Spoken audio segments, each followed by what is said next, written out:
ಎಲ್ಲರಿಗೂ ನಮಸ್ಕಾರ. ನೀವು ಕೇಳ್ತಾ ಇದ್ದೀರಾ ಬಾಗಲಕೋಟೆಯ ಬಸವೇಶ್ವರ ವೀರಶೈವ ವಿದ್ಯಾವರ್ಧಕ ಸಂಘದ ಬಸವೇಶ್ವರ ಇಂಜಿನಿಯರಿಂಗ್ ಕಾಲೇಜಿನ ಸಮುದಾಯ ಬಾನುಲಿ ಕೇಂದ್ರ ಬಿಇಸಿ ಧ್ವನಿ 90.4 ಕಂಪನಾಂಕಗಳಲ್ಲಿ. ಕೇಳುವರೆ, ಇನ್ನು ಮುಂದೆ ಕೇಳಿ ಮಾರ್ಚ್ ತಿಂಗಳ ಈ ಮಹಿಳಾ ದಿನಾಚರಣೆಯ ಸಂದರ್ಭದಲ್ಲಿ ವಿಶೇಷ ಸಂದರ್ಶನ ಕಾರ್ಯಕ್ರಮದಲ್ಲಿ ವಿಜಯಪುರದ ಮಹಿಳಾ ವಿಶ್ವವಿದ್ಯಾಲಯದ ಕುಲಪತಿಯಾಗಿ ಸೇವೆ ಸಲ್ಲಿಸಿ ನಿವೃತ್ತಿಯಾಗಿ ನ್ಯಾಷನಲ್ ಕೌನ್ಸಿಲ್ ಫಾರ್ ಟೀಚರ್ಸ್ ಎಜುಕೇಷನ್ನ ದಕ್ಷಿಣ ಪ್ರಾದೇಶಿಕ ಸಮಿತಿಯ ಅಧ್ಯಕ್ಷರು ಹಾಗೂ ಬಸವೇಶ್ವರ ವೀರಶೈವ ವಿದ್ಯಾವರ್ಧಕ ಸಂಘದ ಸಲಹೆಗಾರರು ಆಗಿ ಕಾರ್ಯನಿರ್ವಹಿಸುತ್ತಿರುವ ಡಾಕ್ಟರ್ ಮೀನಾ ಚಂದಾವರ್ಕರ್ ಇವರ ಸಂದರ್ಶನವನ್ನು ಕೇಳಲಿದ್ದೀರಿ. ಇವರನ್ನ ಸಂದರ್ಶಿಸಲಿದ್ದಾರೆ ಬಸವೇಶ್ವರ ಶಿಕ್ಷಣ ಮಹಾವಿದ್ಯಾಲಯದ ಪ್ರಾಧ್ಯಾಪಕರಾದ ಡಾಕ್ಟರ್ ರಮೇಶ್ ಯಾನಮಶೆಟ್ಟಿ ಅವರು. ಎಲ್ಲರಿಗೂ ನಮಸ್ಕಾರ. ಆತ್ಮೀಯ ಶ್ರೋತೃ ಬಾಂಧವರೇ, ನಿಮ್ಮ ಪ್ರಿಯ ಬಿಇಸಿ ಧ್ವನಿ 90.4 FM ರೇಡಿಯೋ ಚಾನೆಲ್ಗೆ ಸ್ವಾಗತ, ಸುಸ್ವಾಗತ.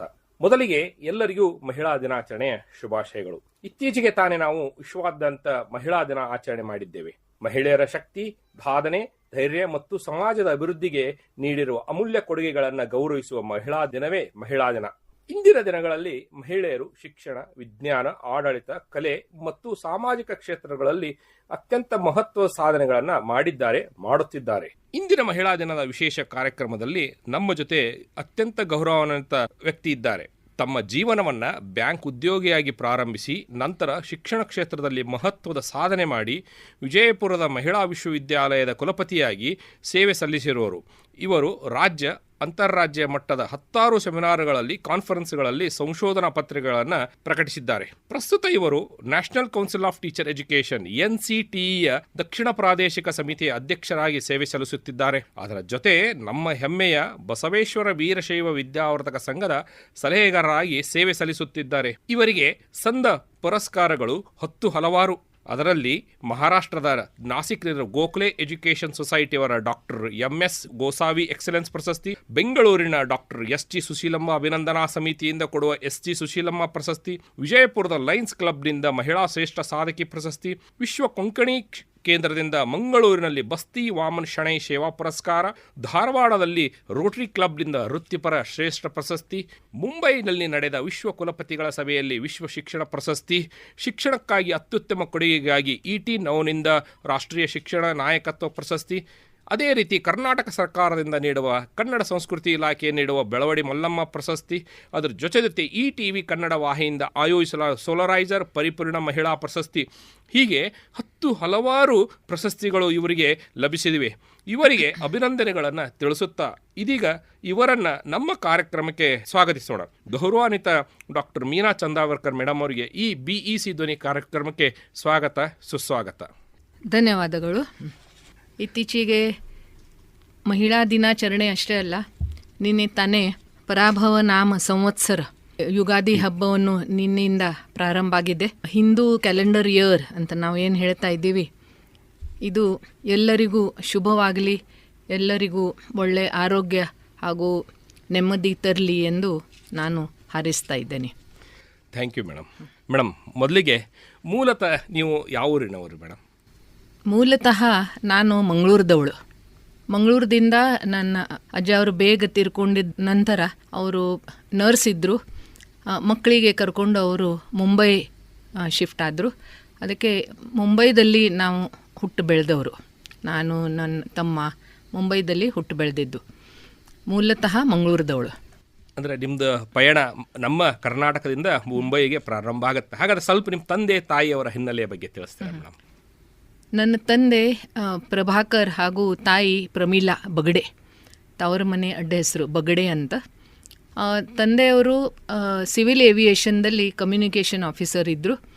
ಹಾಗೂ ತಾಯಿಯವರು ನಾವು ಶಾಲೆ ಪ್ರಾರಂಭ ಮಾಡಿದ ನಂತರ ಅವರು ಸಹ ಒಂದು ಶಾಲೆಯಲ್ಲಿ ಶಿಕ್ಷಕಿಯಾಗಿ ಮುಂಬೈದಲ್ಲಿ ಬಾಂದ್ರಾ ಅಲ್ಲಿ ಸೆಂಟ್ ಜೋಸೆಫ್ಸ್ ಕಾನ್ವೆಂಟ್ ಅಲ್ಲಿ ಶಿಕ್ಷಕಿಯಾಗಿದ್ದರು. ತಂದೆಯವರು ಮುಂಬೈ, ಪೋರ್ಬಂದರ್, ಜೂನಾಗಢ್, ಅಲಹಾಬಾದ್ ಹಾಗೂ ನಾಗ್ಪುರ್, ಕೊನೆಗೆ ರಿಟೈರ್ ಆದರು ಅಲ್ಸೂರ್, ಬೆಂಗಳೂರದಿಂದ ಸಿವಿಲ್ ಏವಿಯೇಷನ್ ಡಿಪಾರ್ಟ್ಮೆಂಟ್ನಲ್ಲಿ ರಿಟೈರ್ ಆದರು. ಸರಿ ಮೇಡಮ್, ಯಾಕಂದರೆ ನೀವು ಮಂಗಳೂರಿನಿಂದ ಮುಂಬೈಗೆ ಹೋಗ್ಯಾನಂತ ಹೇಳಿದ್ರಿ. ಸೊ ಹಾಗಾದ್ರೆ ನಿಮ್ಮದು ಶಿಕ್ಷಣ ಯಾವ ರೀತಿ ಇತ್ತು, ಯಾವ ರೀತಿಯೂ ಶಿಕ್ಷಣವನ್ನು ಪಡೆದ್ರಿ ಅನ್ನೋದು ಹೇಳಿ. ಸೊ ಮುಂಬೈದಲ್ಲಿ ಶಿಕ್ಷಣ 1ನೇತಿಯಿಂದ ಪ್ರಾರಂಭ ಆಯಿತು. 4ನೇತಿ ಮತ್ತು 5ನೇತಿ ಮಾತ್ರ ನಾನು ನಾಗ್ಪುರದಲ್ಲಿ ಓದಿದ್ದೆ. ಮುಂಬೈದಲ್ಲಿ ಬಾಂದ್ರಾ ಅಲ್ಲಿ ಅಪಸ್ಟಾಲಿಕ್ ಕಾರ್ಮೆಲ್ ಕಾನ್ವೆಂಟ್ ಅಂತ ನನ್ನ ಶಾಲೆ ಹೆಸರು. ತದನಂತರ ನಾಗ್ಪುರದಲ್ಲಿ ಮೌಂಟ್ ಕಾರ್ಮೆಲ್ ಕಾನ್ವೆಂಟ್ ಅಂತ. ಪುನಃ 6ನೇದಿಂದ ನಾನು ಬಾಂಬೆಗೆ ಬಂದು ಮುಂಬೈದಲ್ಲಿ MCOMವರೆಗೆ ಮುಂಬೈದಲ್ಲಿ ಎಲ್ಲ ಶಿಕ್ಷಣ ಇತ್ತು. ಶಾಲಾ ಅಪಸ್ಟಾಲಿಕ್ ಕಾರ್ಮೆಲ್ ಕಾನ್ವೆಂಟ್ ಹಾಗೂ ಕಾಲೇಜು ನರ್ಸಿ ಮುಂಜಿ ಕಾಲೇಜ್ ಅಂತ. ಆಗ ನಾನು ಸೇರಿದಾಗ ಅಷ್ಟು ಪಾಪ್ಯುಲರ್ ಇರಲಿಲ್ಲ. ಈಗ ಈ ನರ್ಸಿ ಮುಂಜಿ ಕಾಲೇಜ್ ಇಡೀ ದೇಶದಲ್ಲಿ ಪ್ರಥಮ 5 ರ್ಯಾಂಕ್ದಲ್ಲಿ ಇದೆ ಎಂದು ಬಹಳ ಹೆಮ್ಮೆಯಿಂದ ಹೇಳಬಯಸ್ತಾ ಇದ್ದೀನಿ. ಅಂದ್ರೆ ನೀವು ಕಲ್ತಿರುವ ಇನ್ಸ್ಟಿಟ್ಯೂಟ್ ಸಹಿತ ಬಹಳ ಹೆಮ್ಮೆಯ ಪ್ರಖ್ಯಾತಿಯನ್ನು ಹೊಡೆದೆ ಅಂತ ಹೆಮ್ಮೆಯಿಂದ ಹೇಳ್ಕೋಬೋದು. ಹಾಗಾದ್ರೆ ನೀವು ಮುಂಬೈನವ್ರು ಅಂತ ಹೇಳ್ತೀರಿ, ಮಂಗಳೂರು ಅಂತ ಹೇಳ್ತೀರಿ, ಕರ್ನಾಟಕದಾಗದಿರಿ. ಹಾಗಾದ್ರೆ ನಿಮ್ಗೆ ಎಷ್ಟು ಭಾಷೆಗಳು ಬರುತ್ತೆ ಮೇಡಮ್ ಈಗ ಪ್ರಸ್ತುತ? ಮಾತೃಭಾಷೆ ಕೊಂಕಣಿ. ಮತ್ತು ಮುಂಬೈದಲ್ಲಿ ಹುಟ್ಟು ಬೆಳೆದಿದ್ದರಿಂದ ಹಿಂದಿ, ಮರಾಠಿ, ಗುಜರಾತಿ ಇವು ಭಾಷೆಗಳು ನಾನು ಅಲ್ಲಿ ಸಾಮಾನ್ಯವಾಗಿ ನ್ಯಾಚುರಲಿ ಕಲ್ತಿದ್ದೆ. ಶಾಲೆಯಲ್ಲಿ ಇಂಗ್ಲೀಷ್ ಮಾಧ್ಯಮ, 2ನೇ ಲ್ಯಾಂಗ್ವೇಜ್ ಫ್ರೆಂಚ್ ತೊಗೊಂಡಿದ್ದೆ. ನಮ್ಮ ಶಾಲೆಯಲ್ಲಿ ಸಂಸ್ಕೃತ ಇರಲಿಲ್ಲ, ಅದಕ್ಕೆ ಫ್ರೆಂಚ್ ತೊಗೊಂಡಿದ್ದೆ. ಅದಕ್ಕೆ 6 ವರ್ಷಗಳ ಕಾಲ ಫ್ರೆಂಚ್ ಕಲ್ತಿದ್ದೀನಿ. ಇಲ್ಲಿ ಬಂದ ನಂತರ ಅಂದರೆ ಮದುವೆ ಆದ ನಂತರ ನಾನು ಪುನಃ ಕರ್ನಾಟಕಕ್ಕೆ ಬಂದೆ. ಬಾಗಲಕೋಟಲ್ಲಿ, ಹುಬ್ಬಳ್ಳಿ ಮತ್ತು ಬಾಗಲಕೋಟಲ್ಲಿ ಇರೋದ್ರಿಂದ ಕನ್ನಡ ಕಲಿಬೇಕಾಯಿತು. ಯಾಕಂದರೆ ಲೋಕಲ್ ಕಮ್ಯುನಿಕೇಷನ್ ಇದು ಆಗಲೇಬೇಕು ಸರಿಯಾಗಿ. ಅದಕ್ಕೆ ಭಾಳ ಅಭಿಮಾನದಿಂದ, ಭಾಳ ಆನಂದದಿಂದ ಕನ್ನಡ ಭಾಷೆ ನಾನು ಕಲ್ತ್ಕೊಂಡೆ. ಒಟ್ಟಾರೆಯಾಗಿ ನೀವು ಪ್ರಾರಂಭ ಮಾಡಿರೋದು ಕೊಂಕಣಿಯಿಂದ, ಕಲಿತಿರೋದು ಮರಾಠಿ, ಇಂಗ್ಲೀಷ್, ಫ್ರೆಂಚ್, ಗುಜರಾತಿ, ಮತ್ತೆ ಬಂದು ಕರ್ನಾಟಕಕ್ಕೆ ಬಂದು ಸೇರಿದೆ. ಅಂದರೆ ಸುಮಾರು ನಿಮಗೆ 7-8 ಭಾಷೆಗಳ ಮಾತನಾಡಲಿಕ್ಕೆ ಬರುತ್ತೆ. ಹಾಗಂದ್ರೆ ನಿಮ್ಮದು ಈ ಶಿಕ್ಷಣ ಮುಗಿಸಿದ ನಂತರ ಮೊದಲ ಸೇವೆ ಎಲ್ಲಿಂದ ಪ್ರಾರಂಭವಾಗುತ್ತೆ ಮೇಡಮ್? ಕಾಲೇಜ್ನಲ್ಲಿ ಇದ್ದಾಗ ನನಗೆ ಭಾಳ ಅಂದರೆ ಮನೆಯಲ್ಲಿ ನಮ್ಮದು low middle income group family ನಮ್ಮದು. ಅದಕ್ಕೆ ತಂದೆ ತಾಯಿಯವರಿಗೆ ನಾನು ಸಹಾಯ ಮಾಡಬೇಕಂಥೇಳಿ, ನಾನು ಗಳಿಸ್ಬೇಕಂಥೇಳಿ ಒಂದು ಕಳಕಳಿ ಇತ್ತು. ಅದಕ್ಕೆ 18ನೇ ವಯಸ್ಸಿನಲ್ಲಿ ಬ್ಯಾಂಕ್ ಆಫ್ ಇಂಡಿಯಾ ಬಾಂದ್ರಾ ಬ್ರಾಂಚ್ನಲ್ಲಿ ಪಾರ್ಟ್ ಟೈಮ್ ಪಾಸ್ಬುಕ್ ರೈಟರ್ ಎಂದು ನಾನು ನನ್ನ ಸೇವೆ ಪ್ರಾರಂಭ ಮಾಡಿದ್ದೆ. ಆಗ ಪಾಸ್ಬುಕ್ಸ್ ಎಲ್ಲ ಬರಲಿಕ್ಕೆ ಕಂಪ್ಯೂಟರ್ಸ್ ಇರಲಿಲ್ಲ. 1973 ನಾನು ಹೇಳ್ತಾ ಇದ್ದೀನಿ. ಕಂಪ್ಯೂಟರ್ಸ್ ಇರಲಿಲ್ಲ. ಅದಕ್ಕೆ ನಾವು 5 ಜನ ಸ್ಟೂಡೆಂಟ್ಸ್, ಇದು ಸ್ಟೂಡೆಂಟ್ಸಿಗೆ ಅಷ್ಟೇ ಇದು ಒಂದು ಸೌಲಭ್ಯ ಇತ್ತು. ಅದಕ್ಕೆ 5 ಜನ ಸ್ಟೂಡೆಂಟ್ಸ್ ನಮ್ಮ ಕಾಲೇಜ್ ಆದ ನಂತರ ನಾವು 2 ಗಂಟೆ ಪಾಸ್ಬುಕ್ಸ್ ಬರೆಯೋದು ಇದು ನಾವು ಮಾಡ್ತಿದ್ವಿ. ಸೊ 73ರಿಂದ ನಂದು ಬ್ಯಾಂಕಿಂಗ್ ಸೇವೆ ಇದು ಪ್ರಾರಂಭ ಆಯಿತು. 1973ರಲ್ಲಿ ಅಂದ್ರೆ ನಿಮ್ಮದು ಮಿಡಲ್ ಕ್ಲಾಸ್ಗಿಂತ ಕಡಿಮೆ ಒಂದು ಕ್ಲಾಸು, ಅದ್ರ ಜೊತೆ ಬಡತನದಿಂದ ನೀವು ದುಡಿಲೇಬೇಕಂತ ಒಂದು ಪರಿಸ್ಥಿತಿಯಲ್ಲಿ ಬ್ಯಾಂಕ್ ಉದ್ಯೋಗಿಯಾಗಿ ನಿಮ್ಮ ವೃತ್ತಿಯನ್ನು ಪ್ರಾರಂಭಿಸಿದ್ರಿ. ಮೇಡಮ್, ಆ 1973ರಲ್ಲಿ ನೀವು ಒಬ್ಬ ಮಹಿಳೆಯಾಗಿ ಎದುರಿಸಿದಂಥ ಸವಾಲುಗಳು ಯಾವುವು?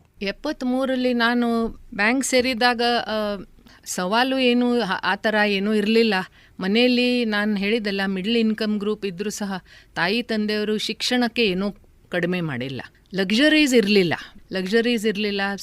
ಈವನ್ ಸೈಕಲ್ ಹೊಡೆಯೋದು ಅಲ್ಲೇ ಕಲ್ತ್ಕೊಂಡಿದ್ದೆ ನಾನು. ಶಾಲೆಯಲ್ಲಿ ಇದ್ದಾಗ 4 ಆಣೆ ಬಾಡಿಗೆ ಕೊಟ್ಟು ಅಲ್ಲಿ ಒಂದು ಕೆರೆ ಇತ್ತು, ಅದಕ್ಕೆ ಒಂದು 5 ರೌಂಡ್ಸ್ ಹಾಕಿದರೆ ಒಂದು ತಾಸು ಆಗ್ತಿತ್ತು. 4 ಆಣೆ ಕೊಟ್ಟು ಸೈಕಲ್ ಕಲ್ತಿದ್ದೆ. ಅದಕ್ಕೆ ಆ ಥರ ನನಗೆ ಚಾಲೆಂಜಸ್ ಬ್ಯಾಂಕ್ನಲ್ಲಿ ಅಂದರೆ ಪಾರ್ಟ್ ಟೈಮ್ ಪಾಸ್ಬುಕ್ ರೈಟರ್ ಇದ್ದಾಗ ಅಷ್ಟೇನು ಅನಿಸಿಲ್ಲ. 2 ಗಂಟೆವರೆಗೆ ಕಾಲೇಜ್ ಅಟೆಂಡ್ ಮಾಡೋದು, ಆದ ನಂತರ 3ರಿಂದ 5 ಬ್ಯಾಂಕಿಗೆ ಹೋಗಿ ಪಾಸ್ಬುಕ್ಸ್ ಬರೆಯೋದು, ಇಷ್ಟೇ ಇತ್ತು. ತಾಯಿ ತಂದೆಯವರಿದ್ದರು.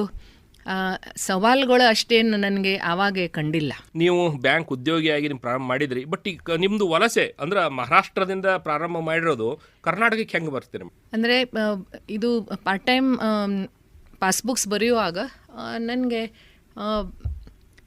ಇನ್ನಿತರ ಪ್ರೊಬೇಷನರಿ ಆಫೀಸರ್ಸ್ ಇದ್ದರು ಆ ಬ್ಯಾಂಕ್ನಲ್ಲಿ. ದೊಡ್ಡ ಬ್ರ್ಯಾಂಚ್ ಇತ್ತದು, Bank of India Hill Road branch ಅಂತ. ದೊಡ್ಡ ಬ್ರ್ಯಾಂಚ್ ಇರೋದ್ರಿಂದ ಬೇರೆ ಪ್ರೊಬೇಷನರಿ ಆಫೀಸರ್ಸಿಗೆ ನೋಡಿ ನನಗೆ ಅನ್ನಿಸ್ತಾ ಇತ್ತು, ನಾನು ಸಹ ಪ್ರೊಬೇಷನರಿ ಆಫೀಸರ್ ಆಗಿ ನಾನು ಸೇವೆಯನ್ನು ಅಂದರೆ ಫುಲ್ ಟೈಮ್ ಸೇವೆ ನಾನು ಪ್ರಾರಂಭ ಮಾಡಬೇಕು, ಕ್ಲೆರಿಕಲ್ ಕೇಡರ್ದಲ್ಲಿ ಹೋಗಬಾರ್ದು ಅನ್ನುವಂಥ ಒಂದು ಎಂಬಿಷನ್ ಅಂತಾರಲ್ಲ, ಅದು ಒಂದಿತ್ತು ನನಗೆ. ಸೊ ಬ್ಯಾಂಕ್ ಆಫ್ ಇಂಡಿಯಾ ಆದ ನಂತರ ಯೂನಿಯನ್ ಬ್ಯಾಂಕ್ ಆಫ್ ಇಂಡಿಯಾದಲ್ಲಿ ಪ್ರೊಬೇಷನರಿ ಆಫೀಸರ್ ಅಂತ ನನಗೆ ಅವಕಾಶ ಸಿಕ್ತು. ಮದುವೆ 16ನೇ ಡಿಸೆಂಬರಿಗಿತ್ತು. 13ನೇ ಡಿಸೆಂಬರಿಗೆ ನಾನು ಸೇವೆ ಪ್ರಾರಂಭ ಮಾಡೋದು ಒಂದು ಅಗತ್ಯ ಬಂತು. ಯಾಕಂದರೆ ಅದು ಪ್ರಮೋಷನ್ 75% ಪ್ರಮೋಷನ್ ಪೋಸ್ಟ್ ಇರ್ತವೆ. 25% ಡೈರೆಕ್ಟ್ ರೆಕ್ರೂಟ್ಸ್. ನಂದು ಡೈರೆಕ್ಟ್ ರೆಕ್ರೂಟ್ನಲ್ಲಿ ಇತ್ತು. ಸೊ ಆಗ ನಾನು ಅದು ಬಿಟ್ಟಿದ್ರೆ ಆ ಅವಕಾಶ ಹೋಗಬಿಡ್ತಿತ್ತು. ಮತ್ತೊಮ್ಮೆ ಮುಂದಿನ ವರ್ಷ ಮತ್ತೊಮ್ಮೆ ನಾನು ಪರೀಕ್ಷೆ ಬರಿಬೇಕಾಗ್ತಿತ್ತು. ಅದಕ್ಕೆ ಆವಾಗೇ ನಾನು 2 ದಿವಸ ಮೊದಲೇ ನಾನು ಸೇವೆಯನ್ನು ಸೇರಿ ಪ್ರೊಬೇಷನರಿ ಆಫೀಸರ್ ಅಂತ ಬಾಂದ್ರಾ ಬ್ರಾಂಚ್ದಿಂದ ತದನಂತರ ಹುಬ್ಳಿ ಬ್ರಾಂಚಿಗೆ, ಹುಬ್ಳಿ ಲ್ಯಾಮಿಂಗ್ಟನ್ ರೋಡ್ ಬ್ರಾಂಚ್ ಅಲ್ಲಿ ನಾನು ಟ್ರಾನ್ಸ್ಫರ್ ತಗೊಂಡೆ. ಅಂದ್ರೆ ಈಗ ನಿಮ್ದು ವಲಸೆ ಮುಂಬೈದಿಂದ ಅದೇ ಬ್ಯಾಂಕ್ನಿಂದ ಕರ್ನಾಟಕಕ್ಕೆ ಹುಬ್ಬಳ್ಳಿಗೆ ಬರ್ತೀರಿ. ಹಾಗಾದ್ರೆ ಈಗ ನೀವು ವೈಸ್ ಚಾನ್ಸಲರ್ ಆಗಿ ಇದ್ದೀರಿ ಅಂತ ನಾವು ಕೇಳಿದ್ವಿ. ಅಲ್ಲಿಂದ ಬ್ಯಾಂಕ್ನಿಂದ ನೀವು ಹೆಂಗ್ ಶಿಕ್ಷಣ ಕ್ಷೇತ್ರಕ್ಕೆ ಶಿಫ್ಟ್ ಆಗ್ತೀರಿ? ಯಾಕಂದ್ರೆ ನೀವು ಹಿನ್ನೆಲೆ ಇರೋದು ವಾಣಿಜ್ಯ, ನಿಮ್ದು ಕರೆಕ್ಟ್ ಬ್ಯಾಂಕ್ ಸಿಸ್ಟಮ್ ಎಲ್ಲ ಕರೆಕ್ಟ್ ಹೊಂಟಿತ್ತು. ಬಟ್ ಅಲ್ಲಿಂದ ನಿಮ್ಮ ಈ ಶಿಕ್ಷಣ ಕ್ಷೇತ್ರಕ್ಕೆ ಹೆಂಗ್ ನೀವು ಟರ್ನ್ ಆಗ್ತೀರಿ? ಯಾವ್ದು ನಿಮ್ದು ಟರ್ನ್ ಮಾಡಿರೋದು ಮೇಡಮ್? ಮಹಿಳೆಯರಿಗೆ ಏನಾಗ್ತದಂದ್ರೆ ಕುಟುಂಬದ ಜವಾಬ್ದಾರಿ ಇದು ಹೆಚ್ಚಿನ ಮಹತ್ವದಿರ್ತದೆ. ವಿಶೇಷವಾಗಿ ನಮ್ಮ ಭಾರತೀಯ ಮಹಿಳೆಯರಿಗೆ ಕುಟುಂಬದಕ್ಕಿಂತ ಹೆಚ್ಚು ಯಾವುದೂ ಇರುವುದಿಲ್ಲ. ಬ್ಯಾಂಕ್ನಲ್ಲಿ ಇದ್ದಾಗ ಚಾಲೆಂಜ್ ಏನಿತ್ತಂದರೆ ಟ್ರಾನ್ಸ್ಫರ್ಸ್, ಅದು ಪ್ರೊಬೇಷನರಿ ಆಫೀಸರ್ ಆ ಹುದ್ದೆಗೆ ಬಂದಾಗ 2-3 ವರ್ಷಕ್ಕೊಮ್ಮೆ ಟ್ರಾನ್ಸ್ಫರ್ ಕಂಪಲ್ಸರಿ ಇತ್ತು. ಸೊ ನಾನು ಬಾಂಬೆದಿಂದ ಹುಬ್ಳಿಗೆ ಬಂದೆ. ಹುಬ್ಳಿಯಿಂದ ಗುಳೇದ್ಗೂಡದಲ್ಲಿ ಬ್ರ್ಯಾಂಚ್ ಇತ್ತು. ಇನ್ನೂ ಬಾಗಲಕೋಟಲ್ಲಿ ಬ್ರ್ಯಾಂಚ್ ಇರಲಿಲ್ಲ. ಗುಳೇದ್ಗೂಡ್ ದಿನ ಹೋಗೋದು ಬರೋದು, ಅದು ಸುಮಾರು ಆವಾಗ ಬಸ್ಸು ಇರಲಿಲ್ಲ, ಟೆಂಪೋಸ್ ಇದ್ದು ಟೆಂಪೋದಲ್ಲಿ ಹೋಗೋದು ಬರೋದು ಇದು ಎಲ್ಲ ನಡೆದಿತ್ತು. ಅಲ್ಲಿ ಚಾಲೆಂಜ್ ಏನಂದರೆ 2-3 ವರ್ಷಕ್ಕೆ ಟ್ರಾನ್ಸ್ಫರ್ ಅವರು ಮಾಡ್ತಿದ್ರು. ನನಗೆ ಅವರು ಟ್ರಾನ್ಸ್ಫರ್ ಮಾಡಿದರು ಗುಳೇದ್ಗೂಡದಿಂದ ಬೆಳಗಾವಿ ಟಿಳಕವಾಡಿ ಬ್ರ್ಯಾಂಚಿಗೆ ಟ್ರಾನ್ಸ್ಫರ್ ಮಾಡಿದ್ದು. ಮಕ್ಕಳು ಸಣ್ಣವರಿದ್ದರು, ಕುಟುಂಬ ಬಿಟ್ಟು ಫ್ಯಾಮಿಲಿ ಬಿಟ್ಟು ಹೋಗೋದು ಅದು ವಿಚಾರೇ ಬಂದಿಲ್ಲ. ಅದಕ್ಕೆ ನಾನು ಸ್ವಲ್ಪ ರಿಲೆಕ್ಟೆಂಟ್ಲಿ, ಸ್ವಲ್ಪ ಮನಸ್ಸಿರಲಿಲ್ಲ, ಆದರೆ ಬೇಜಾರಾಯ್ತು ನನಗಾಗ. ಆದರೂ ನಾನು ನಮ್ಮ ಫ್ಯಾಮಿಲಿ ಸಲುವಾಗಿ ನಾನು ಬ್ಯಾಂಕ್ ನೌಕರಿ ಬಿಡಬೇಕಾಯ್ತು. ಅಲ್ಲಿ ಅಂದ್ರೆ ವಿಶೇಷವಾಗಿ ಭಾರತೀಯ ಮಹಿಳೆ ಒಂದು ಏನಪ್ಪ ಅಂದ್ರೆ ಮೊದಲು ಅವಳು ಕುಟುಂಬಕ್ಕೆ ಪ್ರಾಧಾನ್ಯತೆ ನೀಡ್ತಾಳೆ. ಮೊದಲು ಗಂಡ, ತಂದೆ, ತಾಯಿ, ಮಕ್ಕಳು, ಅದು ಎಷ್ಟೇ ದುಡ್ಡು ಕೊಟ್ಟರು ಫಸ್ಟ್ ಕುಟುಂಬ ಅಂತಾರೆ. ಹಂಗ ನೀವು ಬ್ಯಾಂಕ್ ಉದ್ಯೋಗದಿಂದ ಶಿಕ್ಷಣ ಕ್ಷೇತ್ರಕ್ಕೆ ನೀವು ಒಂದು ತಿರುವನ್ನ ಪಡಿತಾ ಇದ್ರಿ. ಹಾಗಾದ್ರೆ ಈ ಒಂದು ವೃತ್ತಿ ಬದಲಾವಣೆಯಲ್ಲಿ ಆದಂತ ಸವಾಲುಗಳು ಯಾವುವು ಅಥವಾ ಅವನು ಹೇಗೆ ಎದುರಿಸ್ಪಟ್ರಿ ನೀವು? ವೃತ್ತಿಯಲ್ಲಿ ಬ್ಯಾಂಕ್ ಬಿಟ್ಟಿದ ಕೂಡಲೇ ಬಾಗಲಕೋಟಲ್ಲಿ ವಿದ್ಯಾಪ್ರಸಾರಕ ಮಂಡಳದವರು ನರಸಾಪುರ ಆರ್ಟ್ಸ್ ಹಾಗೂ ಶಿರೂರು ಕಾಮರ್ಸ್ ಕಾಲೇಜ್ ಅಂತ ಪ್ರಾರಂಭ ಮಾಡಿದರು. ಆಗ ನಾನು ಅದು ಒಂದು ಸುವರ್ಣ ಅವಕಾಶ ನನಗೆ ಸಿಕ್ತು. ನಂದು MCom ಆಗಿತ್ತು, ಅಲ್ಲಿ ನಾನು ಸೇರಿದ್ದೆ. ಈಗ ಸೇರಿದ ನಂತರ ಸವಾಲಂದರೆ ಒಂದಂದರೆ ಭಾಷೆ ಬರ್ತಿದ್ದಿಲ್ಲ, ಕನ್ನಡ ಭಾಷೆ ಬರ್ತಿದ್ದಿಲ್ಲ. ಇಲ್ಲಿ ಬಂದು ನಾನು ಕಲಿಬೇಕಾಯಿತು. ಎರಡನೇದಂದರೆ ಎಂದೂ ನಾನು ಸ್ಟೂಡೆಂಟ್ ಲೈಫ್ನಲ್ಲಿ ಎಂದೂ ಪಬ್ಲಿಕ್ ಸ್ಪೀಕಿಂಗ್, ಡಿಬೇಟ್ ಆಗಲಿ ಅಥವಾ ಎಲ್ಲರ ಆಡಿಯನ್ಸ್ ಎದುರಿಗೆ ನಿಂತ್ಕೊಂಡು ಮಾತಾಡೋದು ಅದು ಎಂದೂ ನಾನು ಮಾಡಿದ್ದಿಲ್ಲ. ಹೀಗಾಗಿ ಸ್ಟೂಡೆಂಟ್ಸಿಗೆ ಫೇಸ್ ಮಾಡೋದು ಕಾಸ್ಟ್ ಅಕೌಂಟಿಂಗ್, ನಾನು ಕಾಮರ್ಸ್ ಟೀಚರ್ ಇರೋದ್ರಿಂದ ಅಕೌಂಟೆನ್ಸಿ, ಕಾಸ್ಟ್ ಅಕೌಂಟಿಂಗ್, ಬಿಸ್ನೆಸ್ ಲಾ ಇವೆಲ್ಲ ವಿಷಯಗಳು ಕಲಿಸುವಾಗ ಅದು ಸ್ವಲ್ಪ ನನಗೆ ಭಾಷೆ ಬರದೇ ಇರೋದ್ರಿಂದ ಅದು ನನಗೆ ಸ್ವಲ್ಪ ಅದು ಒಂದು ದೊಡ್ಡ ಚಾಲೆಂಜ್ ಆಯಿತು. ಆಮೇಲೆ ಫೇಸಿಂಗ್ ದ ಆಡಿಯನ್ಸ್ ಬರ್ಬರ್ತಾ ಒಂದು 3 ವರ್ಷ ಬೇಕಾಯ್ತು ನನಗೆ ಸ್ವಲ್ಪ ಸರಿಯಾಗಿ ಅಡ್ಜಸ್ಟ್ ಆಗಿ ಆಮೇಲೆ ಈಗ ಸಾಹಿತ್ಯಿಕ ಕನ್ನಡ ನನಗೆ ಬರದೇ ಇದ್ದರೂ ಸಹ ಅರ್ಥದ ಅನರ್ಥ ಮಾತ್ರ ನಾನು ಮಾಡೋದಿಲ್ಲ, ಇಷ್ಟು ನಾನು ಗ್ಯಾರಂಟಿ ಕೊಡಬಲ್ಲೆ. ಅಂದರೆ ನೀವು ಮಹಾರಾಷ್ಟ್ರದಲ್ಲಿ ಶಿಕ್ಷಣ ಪಡೆದ್ರು, ಮರಾಠಿ ಕಲ್ತರೂ ಸಹಿತ ಇವತ್ತು ಒಂದು ಕರ್ನಾಟಕದ ಕನ್ನಡ ಯಶಸ್ವಿಯಾಗಿ ಕಲಿತು ಕನ್ನಡ ವಿದ್ಯಾರ್ಥಿಗಳಿಗೆ ಮಾರ್ಗದರ್ಶನ ಮಾಡಿ ವಿಸಿ ಆಗಿ ಒಂದು ಉನ್ನತ ಹುದ್ದೆಯನ್ನು ಏರಿದ್ರಿ. ಹಾಗಾದರೆ ನಿಮ್ಮ ಈ ಒಂದು ಬದಲಾವಣೆ ಆದ ನಂತರ ಶಿಕ್ಷಣದ ಆರಂಭಿಕ ಜೀವನದಲ್ಲಿ ಒಂದು ಪ್ರಮುಖ ಪ್ರೇರಣಾದಾಯಕ ವ್ಯಕ್ತಿಗಳು ಯಾರು ಅಥವಾ ನಿಮ್ಮ ಮಾರ್ಗದರ್ಶಕನ ಯಾರು ಮಾಡಿದ್ರು ಮೇಡಮ್? ಬ್ಯಾಂಕ್ನಲ್ಲಿ ಸೇರಲಿಕ್ಕೆ ಮುಖ್ಯ ಕಾರಣ ಒಬ್ಬರು ನನ್ನ ಮೆಂಟರ್ ಅಂತ ನಾನು ಹೇಳಬಲ್ಲೆ. ಅವ್ರ ಹೆಸರು ಶ್ರೀ ವಸಂತ್ ಹೆರಂಜಲ್ ಅಂತ. ಇಲ್ಲಿ ಡಾಕ್ಟರ್ ಉದಯ್ ಹೆರಂಜಲ್ ಅಂತ ಬಾಗಲಕೋಟಲ್ಲಿ ಇದ್ರಲ್ಲ, ಅವರು ಕಾಕ ಆಗಬೇಕು. ಅವರು ಬ್ಯಾಂಕ್ ಆಫ್ ಇಂಡಿಯಾದಲ್ಲಿ ಭಾಳ ಉನ್ನತ ಹುದ್ದೆಯಲ್ಲಿ ಇದ್ದರು. ಜೊತೆಗೆ ಅವರಿಗೆ ಒಂದು ಸಹಾಯ ಮಾಡೋದು ಒಂದು ಕಳಕಳಿ ಇತ್ತು. ಸ್ಟೂಡೆಂಟ್ಸ್ ಮುಂದೆ ಬರಬೇಕು, ಸ್ಟೂಡೆಂಟ್ಸ್ ಮುಂದೆ ಬಂದು ಅವರು ತಾವೇ ಗಳಿಸ್ಬೇಕು. ಅದು ಪಾರ್ಟ್ ಟೈಮ್ ಜಾಬ್ ಅಂದರೆ 1/3 ಇತ್ತು ಸ್ಯಾಲರಿ. ಆದರೂ ಆಗಿನ ಕಾಲದಲ್ಲಿ 175 ರೂಪಾಯಿ ಸ್ಯಾಲರಿ ಅಂದರೆ ಭಾಳ ದೊಡ್ಡ ಅಮೌಂಟ್ ಇತ್ತದು. ಅದಕ್ಕೆ ಅವರು ನನಗೆ ಭಾಳ ಒಂದು ದೊಡ್ಡ ಪ್ರೇರಣಾ ಶಕ್ತಿ ಅಂದರೆ ಅವರು ವಸಂತ್ ಹೆರಂಜಲ್ ಅವರು. ಅದು ಆದ ನಂತರ ಬ್ಯಾಂಕ್ನಲ್ಲಿ ನಾನು ಹೇಳಿದ ಹಾಗೆ ಪ್ರೊಬೇಷನರಿ ಆಫೀಸರ್ ಒಬ್ಬರು ಕುಮಾರ್ ಅಂತಿದ್ದರು, ಮಿಸ್ಟರ್ ಕುಮಾರ್. ಅವರು ಚೆನ್ನೈದವರಿದ್ದರು, ಭಾಳ ಇಂಟೆಲಿಜೆಂಟ್, ಆಮೇಲೆ ಅಷ್ಟೇ ಹೆಲ್ಪ್ಫುಲ್ ಆ್ಯಟಿಟ್ಯೂಡ್ ಅವ್ರದ್ದು ಸಹ. ಇವರಿಬ್ಬರು ನನಗೆ ಬ್ಯಾಂಕ್ನಲ್ಲಿ ಸೇರಲಿಕ್ಕೆ, ಮುಂದೆ ಯೂನಿಯನ್ ಬ್ಯಾಂಕ್ನಲ್ಲಿ ಪ್ರೊಬೇಷನರಿ ಆಫೀಸರ್ ಆಗಲಿಕ್ಕೆ ಇವ್ರದ್ದು ಒಂದು ಪಾತ್ರ ಪ್ರೇರಣಾ ಪಾತ್ರ ಇದು ಬಹಳ ಮಹತ್ವದ್ದು. ಮೇಡಮ್, ಈಗ ಪ್ರೇರಣಾದಾಯಕ ವ್ಯಕ್ತಿಗಳಾದರೂ ಆರಂಭಿಕ ಜೀವನ ನೀವು ಶಿಕ್ಷಣಕ್ಕೆ ಚೇಂಜ್ ಆದ್ರಿ. ಶಿಕ್ಷಣಕ್ಕೆ ಚೇಂಜ್ ಆದ್ರಿಂದ ನೀವು ವಿಜಯಪುರ ಮಹಿಳಾ ವಿಶ್ವವಿದ್ಯಾಲಯ ಕುಲಪತಿಯಾಗಿ ಸೇವೆ ಸಲ್ಲಿಸ್ತೀರಿ. ಸೊ ಆ ಹಂತಗಳು ಹೆಂಗಿತ್ತು ಅಂದ್ರೆ ಕರ್ನಾಟಕಕ್ಕೆ ಬಂದು ಕರ್ನಾಟಕದ ಒಂದು ಟೀಚಿಂಗ್ ಸ್ಟಾರ್ಟ್ ಮಾಡಿ ವಿಜಯಪುರದ ಮಹಿಳಾ ವಿಶ್ವವಿದ್ಯಾಲಯದ ಅಂದ್ರೆ ನನಗನ್ಸಿದ ಮಟ್ಟಿಗೆ ಬಾಗಲಕೋಟೆಯ ಮೊದಲ ಒಬ್ಬರು ಮಹಿಳಾ ವಿಶ್ವವಿದ್ಯಾಲಯ ಕುಲಪತಿಯಾಗಿ ನೀವು ಸೇವೆ ಸಲ್ಲಿಸಿದ್ದೀರಿ. ಅದು ವಿಶೇಷವಾಗಿ ಮಹಿಳೆಯರಿಗೆ ಇರುವಂತಹ ಒಂದು ವಿಶ್ವವಿದ್ಯಾಲಯ. ಅದರದ್ದೊಂದು ಹೆಡ್ ಆದಾಗ ಅಲ್ಲಿರುವ ಸವಾಲುಗಳು ಮತ್ತು ಅದರ ಅನುಭವಗಳನ್ನು ದಯವಿಟ್ಟು ನಮ್ಮ ಜೊತೆ ಹಂಚಿಕೊಳ್ಬೇಕು. ಈಗ ಕಾಲೇಜ್ನಲ್ಲಿ ಪ್ರಿನ್ಸಿಪಲ್ ಆಗಿದ್ದೆ ನಾನು. ಸುಮಾರು 21 ವರ್ಷಗಳ ಕಾಲ ಪ್ರಿನ್ಸಿಪಲ್ ಆಗಿ ಸೇವೆ ಸಲ್ಲಿಸಿದ ನಂತರ ಕರ್ನಾಟಕ ಯೂನಿವರ್ಸಿಟಿ ಧಾರವಾಡದಲ್ಲಿ ಅಕಾಡೆಮಿಕ್ ಸ್ಟಾಫ್ ಕಾಲೇಜ್ ಡೈರೆಕ್ಟರ್ ಆಗಿ ಹೋಗಿದ್ದೆ. ಆಗ ಅಷ್ಟೇನು ಕಷ್ಟಗಳು ನಾನು ಎದುರಿಸಿಲ್ಲ.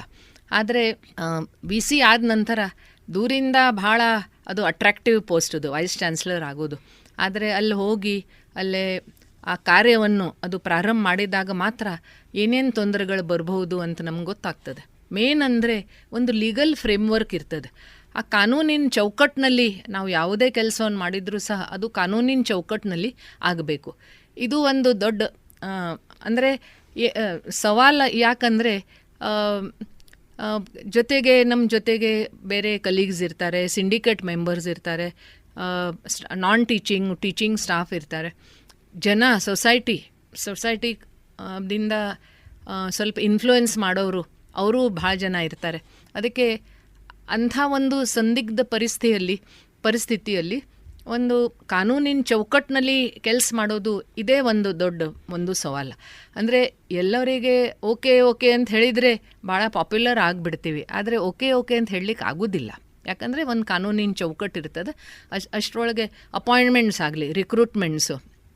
ನಮ್ಮ ಯೂನಿವರ್ಸಿಟಿಲಿ ನಾನ್ ಟೀಚಿಂಗ್ ಒಂದು 2 ಅಷ್ಟೇ ಇದ್ದರು.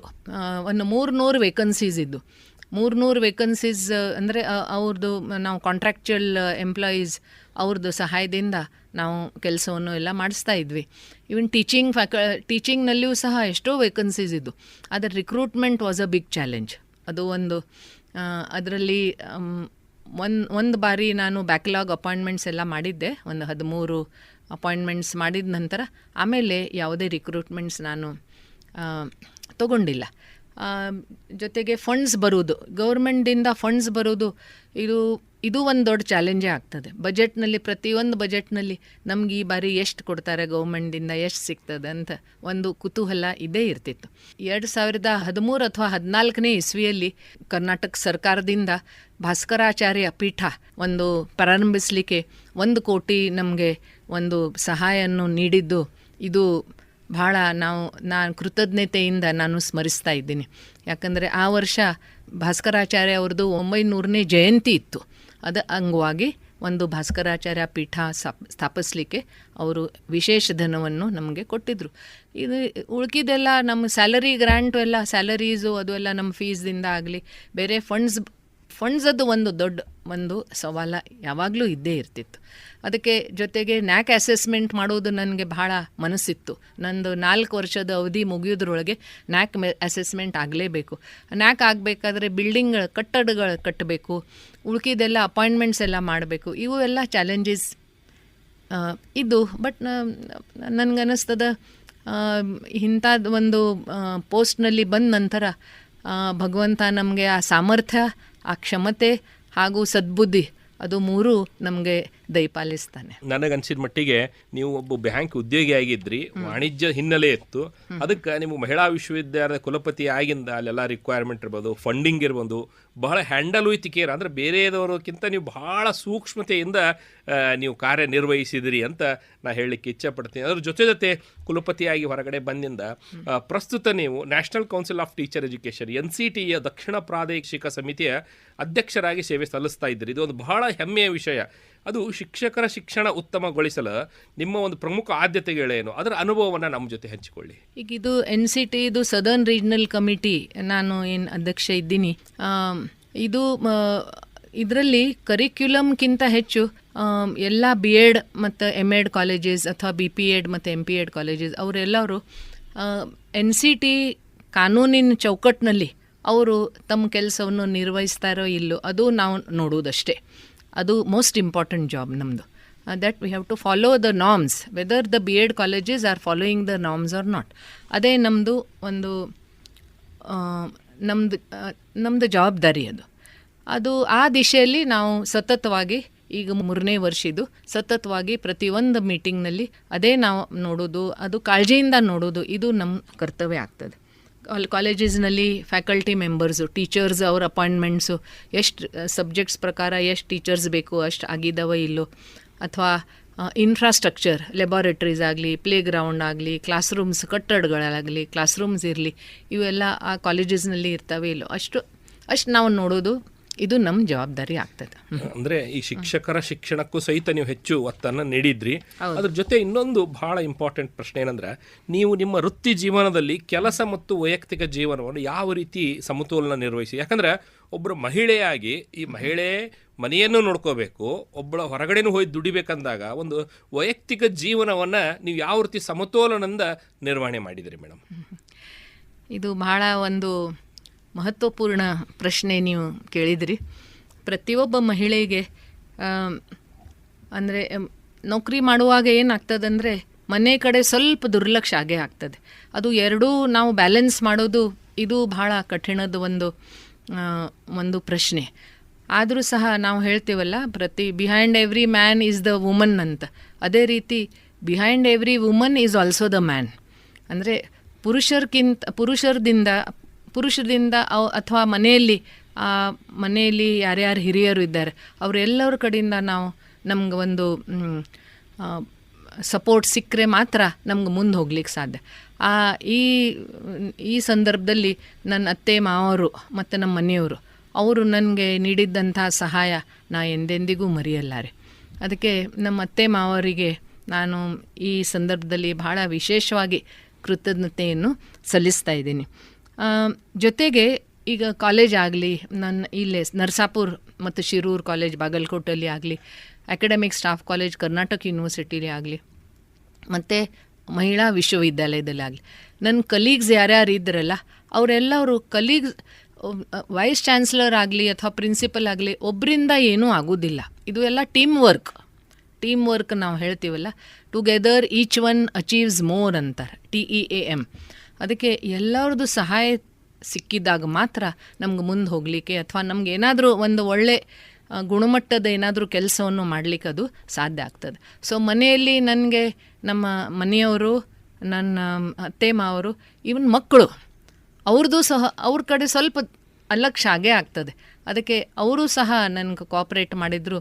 ಜೊತೆಗೆ ಕಲೀಗ್ಸ್ ಎಲ್ಲವರು ನನ್ನ ಕೆಲಸದ ಇದರಲ್ಲಿ ಕಲೀಗ್ಸ್ ಎಲ್ಲವರು ಮಾಡಿದ್ದಂಥ ಸಹಾಯ, ಇದರಿಂದನೇ ನನಗೆ ಅದು ಬ್ಯಾಲೆನ್ಸಿಂಗ್ ಆ್ಯಕ್ಟ್ ಇದು ಮಾಡಲಿಕ್ಕೆ ಸಾಧ್ಯವಾಯಿತು. ಅಂದರೆ ಒಟ್ಟಾರೆಯಾಗಿ ನೀವು ಒಬ್ಬರೇ ಮುಂದೆ ಹೋಗೋದ್ರ ಸಂದರ್ಭದಲ್ಲಿ ನಿಮ್ಮ ಅತ್ತೆ ಮಾವ ಅಂದರೆ ನಿಮ್ಮದು ಫ್ಯಾಮಿಲಿ, ಗಂಡ ಮಕ್ಕಳು ಎಲ್ಲರೂ ನಿಮ್ಗೆ ಕೊಲ್ಯಾಬ್ರೇಷನ್ನು ಆಗಿದ್ದರಿಂದ ಈ ಒಂದು ಹಂತಕ್ಕೆ ಬಂದು ನಿಂತಿರಂತ ಸಂತೋಷದಿಂದ ಹೇಳ್ತೀರಿ. ಹಂಗಂದ್ರೆ ಒಂದು ಕಷ್ಟಗಳು ಬಂದಾಗ ನಿಮ್ಗೆ ಪ್ರೇರಣೆ ಹೇಗೆ ಉಳಿಸ್ಕೊಡ್ತೀರಿ ಮೇಡಮ್? ಯಾಕಂದ್ರೆ ಬಹಳಷ್ಟು ಡಿಪ್ರೆಸ್ ಆಗಿಬಿಡ್ತಾರ. ಆ ಡಿಪ್ರೆಸ್ ಆದಾಗ ಒಂದು ಮೋಟಿವೇಶನ್ ಯಾವ ರೀತಿಯನ್ನು ನೀವು ಇಟ್ಕೊತೀರಿ? ಪ್ರೇರಣೆನ ಹೆಂಗೆ ಉಳಿಸ್ಕೊಂಡಿದ್ದೀರಿ ಮೇಡಮ್? ಬಹಳ ಮಹತ್ವಪೂರ್ಣ ಒಂದು ಮಾತನ್ನು ನಾವು ನೆನಪಿಟ್ಕೋಬೇಕು. ನಾವು ಎಂದೆಂದಿಗೂ ಭಗವಂತನ ಒಂದು ಆಶೀರ್ವಾದ ಅಥವಾ ಭಗವಂತನ ಒಂದು ದೇಣಿಗೆ ಅದು ಎಂದೆಂದಿಗೂ ನಾವು ಮರಿಬಾರದು. ಅದಕ್ಕೆ ನನಗನ್ನಿಸ್ತದ, ನನಗೆ ಪರಮಾತ್ಮನಲ್ಲಿ ಬಹಳ ವಿಶ್ವಾಸ ಇದೆ. ತೊಂದರೆಗಳು ಬಂದಾಗ ನಮ್ಗೆ ಅನ್ನಿಸ್ತದ, ಎಲ್ಲಿದ್ದಾನೆ ಭಗವಂತ, ಯಾಕೆ ಈ ಥರ ನನಗೆ ಯಾಕೆ ಆಗ್ತಾ ಇದೆ ಅಂತ ಅನ್ನಿಸ್ಬಹುದು. ಆದರೂ ಸಹ ಇವೆಲ್ಲ ಜೀವನದಲ್ಲಿ ಸ್ಪೀಡ್ ಬ್ರೇಕರ್ ಬಂದಾಗ ನಾವು ಯಾವ ರೀತಿ ನಾವು ನಿಧಾನವಾಗಿ ಹೋಗಿ ಸ್ಪೀಡ್ ಬ್ರೇಕರ್ ಆದ ನಂತರ ಮತ್ತೊಮ್ಮೆ ಕ್ಯಾಚಪ್ ಮಾಡ್ತೀವಿ, ಅದೇ ರೀತಿ ಜೀವನದಲ್ಲಿಯೂ ಸಹ ಎಲ್ಲರಿಗೂ ತೊಂದರೆಗಳು ಬರುವುದೇ. ಅದು ಯಾರಿಗೂ ತೊಂದರೆಗಳು ಇಲ್ಲ ಅಥವಾ ನಾನು 100% ನಾನು ಸುಖವಾಗಿ ಇದ್ದೀನಿ ಅಂತ ಹೇಳೋದು ಅದು ಸಾಧ್ಯನೇ ಇರುವುದಿಲ್ಲ. ಅಂಥ ಸಮಯದಲ್ಲಿ ಭಗವಂತ ಇದ್ದಾನೆ, ಅವನಲ್ಲಿ ವಿಶ್ವಾಸ ಇಡೋದು ಇದು ಬಹಳ ಮಹತ್ವದ್ದು. ಜೊತೆಗೆ ನನ್ನ ವೈಯಕ್ತಿಕ ಅನುಭವ ಏನಂದರೆ, ಇವು ತೊಂದರೆಗಳು ಆದ ನಂತರ ನಾನು ಒಂಥರ ವರ್ಕೋಹಾಲಿಕ್ ಆಗಿಬಿಟ್ಟೆ. ವರ್ಕೋಹಾಲಿಕ್ ಅಂದರೆ ಕೆಲಸ ಬಿಟ್ಟು ಯಾವುದೇ ಬೇರೆ ಕಾರ್ಯದಲ್ಲಿ ನನಗೆ ಸಮಾಧಾನ ಇರ್ತಿದ್ದಿಲ್ಲ. ಅದಕ್ಕೆ ವರ್ಕೋಹಾಲಿಕ್ ಆದರೆ ಕೆಲಸನೂ ಆಗ್ತದೆ, ಜೊತೆಗೆ ಇಂಥ ಎಲ್ಲ ವಿಚಾರಗಳು, ನಕಾರಾತ್ಮಕ ವಿಚಾರಗಳು, ನಕಾರಾತ್ಮಕ ಚಿಂತನೆ, ಯಾವ ವಿಷಯದ ಮೇಲೆ ನಮ್ಮದು ಏನೂ ಕಂಟ್ರೋಲ್ ಇರುವುದಿಲ್ಲ ಅಂಥ ಎಲ್ಲ ವಿಚಾರ ಮಾಡಿ ನಮ್ಮ ಸಮಯವನ್ನು ಕಳೆಯೋದು ಬದಲಾಗಿ ಅಟ್ಲೀಸ್ಟ್ ವರ್ಕಹಾಲಿಕ್ ಆಗಿ ನಮ್ಮ ಕೆಲಸವನ್ನು ಸಮರ್ಥ ರೀತಿಯಿಂದ ನಾವು ಸಿದ್ಧಪಡಿಸಬಹುದು. ಇದು ನನಗೆ ಬಹಳ ಸಹಾಯ ಆಯಿತು. ಅಂದ್ರೆ ನಿಮ್ಮ ಪ್ರಕಾರ ಬರೀ ಸುಖದಿಂದ ಇರೋದಕ್ಕಿಂತ ದೇವರು ನಮ್ಮ ಕಷ್ಟಗಳನ್ನ ಕೊಡ್ತಾ ಇರಬೇಕು, ಅವನು ಎದುರಿಸುವ ಶಕ್ತಿಯನ್ನ ದೇವರೇ ಕೊಡ್ತಾನ. ಅಂದ್ರೆ ನಾವು ವರ್ಕ್ ನಮ್ದು ಕಷ್ಟಗಳು ಬಂದಾಗ ಎದ್ದು ನಿಲ್ಲುವ ಶಕ್ತಿಯನ್ನ ಕೊಡ್ತಾನಂತ ನೀವು ಹೇಳ್ತೀರಿ. ಹಂಗಂದ್ರ ಓಕೆ, ನೀವು ಬ್ಯಾಂಕಿನಿಂದ ಶಿಕ್ಷಣಕ್ಕೆ ಬಂದ್ರಿ. ಪ್ರಸ್ತುತ ನಿಮ್ಮ ಅಭಿಪ್ರಾಯದಲ್ಲಿ ಮಹಿಳಾ ಶಿಕ್ಷಣ ಹೇಗೆ ಸಹಾಯ ಮಾಡ್ತವೆ? ಅಂದ್ರೆ ಮಹಿಳೆಯರಿಗೆ ಶಿಕ್ಷಣ ಸಬಲೀಕರಣ ಆಗ್ಲಿಕ್ಕೆ ಹೇಗೆ ಸಹಾಯ ಮಾಡುತ್ತಾ? ಮಹಿಳೆಯರಿಗೆ ಈಗ ಸಬಲೀಕರಣ ಅಂತ ನಾವು ಸಶಕ್ತೀಕರಣ ಸಬಲೀಕರಣ ಅಂತ ನಾವು ಏನು ಹೇಳ್ತಾ ಇದ್ದೀವಿ, ಶಿಕ್ಷಣದಿಂದ ಇದು ಶಿಕ್ಷಣ ಬಹಳ ಅಗತ್ಯ. ಯಾಕಂದರೆ ಪ್ರತಿಯೊಬ್ಬ ಮಹಿಳೆಗೆ ಒಂದು ಮೊದಲನೇದಾಗಿ ನನಗನ್ನಿಸ್ತದ ಆರ್ಥಿಕ ಸ್ವಾವಲಂಬನೆ ಇದು ಇರಲೇಬೇಕು. ಇವತ್ತಿನ ಜಗತ್ತಿನಲ್ಲಿ ಎಲ್ಲರೂ ಬಹಳ ಮಟೀರಿಯಲಿಸ್ಟಿಕ್ ಆಗಿ ಅವರು ವಿಚಾರ ಮಾಡೋ ಸಂದರ್ಭದಲ್ಲಿ ಅಷ್ಟು ಮಟೀರಿಯಲಿಸ್ಟಿಕ್ ಆಗಬೇಕಂತಿಲ್ಲ. ಆದರೂ ಸಹ ಒಂದು ಮಟ್ಟಕ್ಕೆ ಒಂದು ಆರ್ಥಿಕ ಸ್ವಾವಲಂಬನೆ ಇದು ನಮಗೆ ಇರಲೇಬೇಕು. ಶಿಕ್ಷಣದಿಂದ ಇದು ಆರ್ಥಿಕ ಸ್ವಾವಲಂಬನೆ ಬರಲಿಕ್ಕೆ ಇವತ್ತು ನಾವು ನೋಡಿದ್ದೀವಿ, ಎಲ್ಲ ಮಹಿಳೆಯರು ಪ್ರತಿಯೊಂದು ರಂಗದಲ್ಲಿ ಸಾಕಷ್ಟು ಅವರು ಗಳಿಸ್ತಾ ಇದ್ದಾರೆ. ಅದಕ್ಕೆ ಅದು ಆರ್ಥಿಕ ಸ್ವಾವಲಂಬನೆ. ಆದರೆ ಅದಕ್ಕೂ ಒಂದು ಮಿತಿ ಇರಬೇಕು. ಅದರಿಂದ ನಮಗೆ ಅಹಂ ಭಾವ ಇದು ಬರಬಾರ್ದು. ಅದರಿಂದ ಬೇರೆ ವಿಚಾರ ಅಂದರೆ ನಕಾರಾತ್ಮಕ ಚಿಂತನೆ, ನಾನು ಮಾಡ್ತಾ ಇದ್ದೀನಿ, ನಾನು ಕಡಿಮೆ ಇಲ್ಲ, ಯಾರ್ಕಿಂತಲೂ ನಾನು ಕಡಿಮೆ ಇಲ್ಲ, ಇಂಥ ಒಂದು ನಕಾರಾತ್ಮಕ ವಿಚಾರ ಬರಬಾರ್ದು. ಇನ್ನೊಂದು, ಶಿಕ್ಷಣದಿಂದ ನಮ್ಮ ಮೈಂಡ್ಸೆಟ್ ಅಂದರೆ ನಮ್ಮ ವೈಚಾರಿಕ ನಮ್ಮದು ಒಂದು ಏನು ಮನೋಭಾವ ಇರ್ತದಲ್ಲ, ಅದರಲ್ಲಿಯೂ ಸಾಕಷ್ಟು ನಾವು ಬದಲಾವಣೆ ಅದು ಖಂಡಿತವಾಗಿ ಬಂದೇ ಬರ್ತದೆ. ಮೆಚ್ಯೂರ್ಡ್ ಥಿಂಕಿಂಗ್ ಆಗ್ತದೆ. ಶಿಕ್ಷಣದಿಂದ ಇವು ಎರಡೂ ವಿಷಯಗಳು ನಾವು ಅದರಲ್ಲಿ ಪರಿಣಿತಿಯನ್ನು ನಾವು ಪಡೆಯಬಹುದು.